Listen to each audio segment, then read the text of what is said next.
Hello, Dr. Hohen. How are you?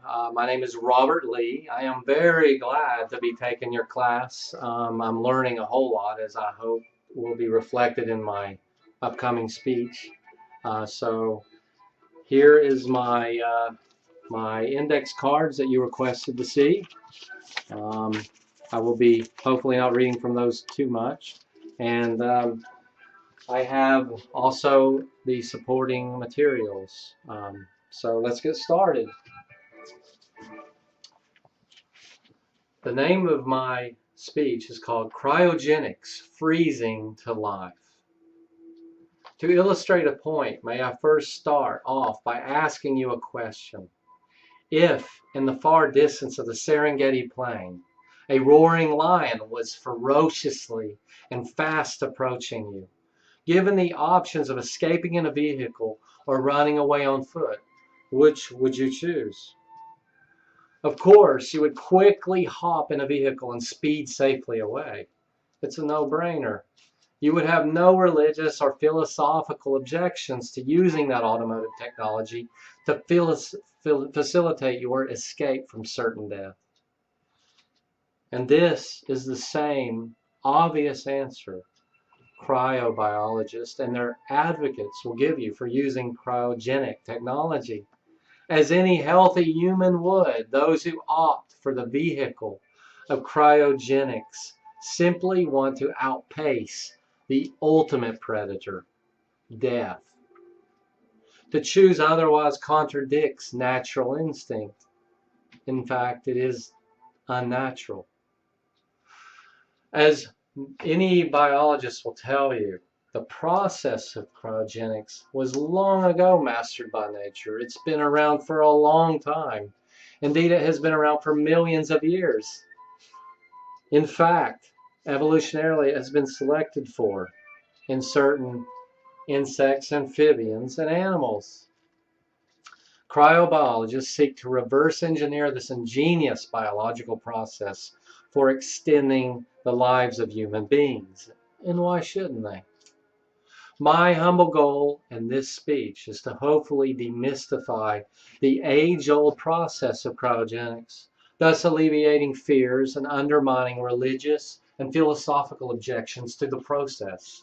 Objections that call this adaptive process unnatural and or unholy.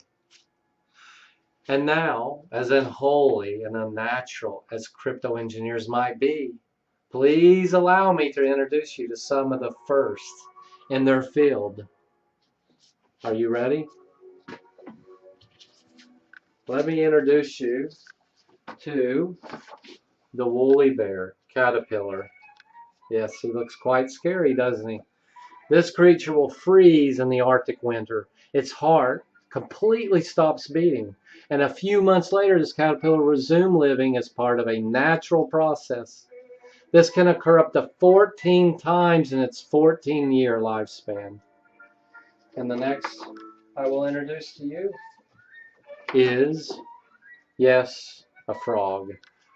With just one touch of ice, this North American wood frog will flood its system with a sort of sugar, freezing and turning rock solid with no heartbeat.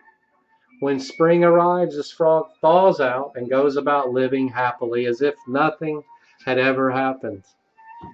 Next, and the newest, or I'm sorry, the oldest of of um, of, of cryptobiologists is the tardigrade, or as they affectionately call it, the water bear. The water bear will completely cease all biological activity when freezing, a process known as cryptobiosis, and it can survive temperatures close to absolute zero. Scientists have successfully reanimated a tardigrade 120 years after cryptobiosis. Again, so why not humans?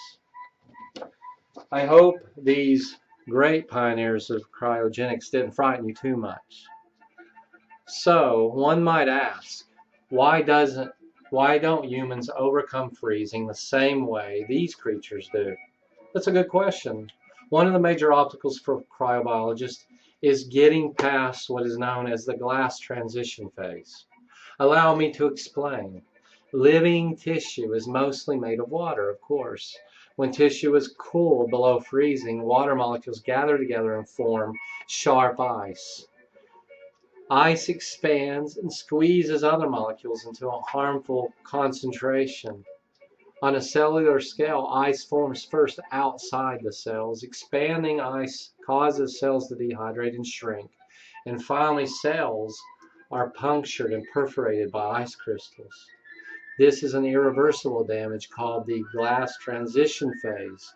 But, like the woolly bear caterpillar or the North American wood frog, by adding chemicals called cryoprotectants to cell fluids, scientists can prevent water molecules from gathering together to form that dangerously sharp ice.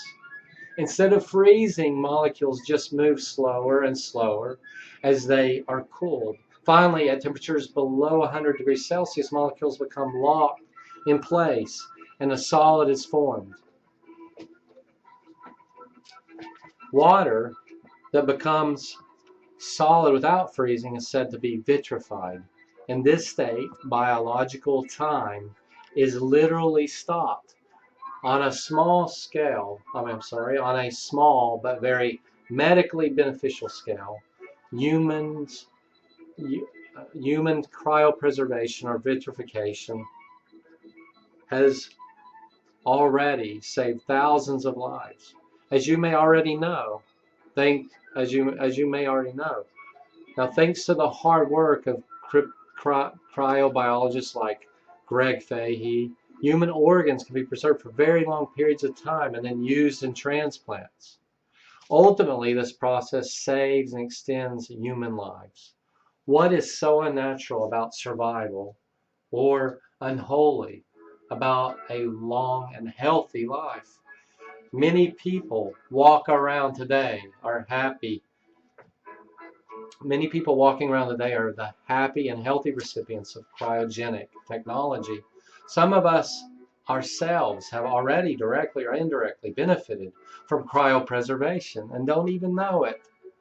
Invented long ago by the creative forces of adaptation, evolution, and/or a creator, whichever you believe, the cryogenic process is as natural as sleeping and is simply a deeper form of hibernation. Cryogenics is a process employed by the woolly bear caterpillar, the North American wood frog, and the tardigrade, just to name a few.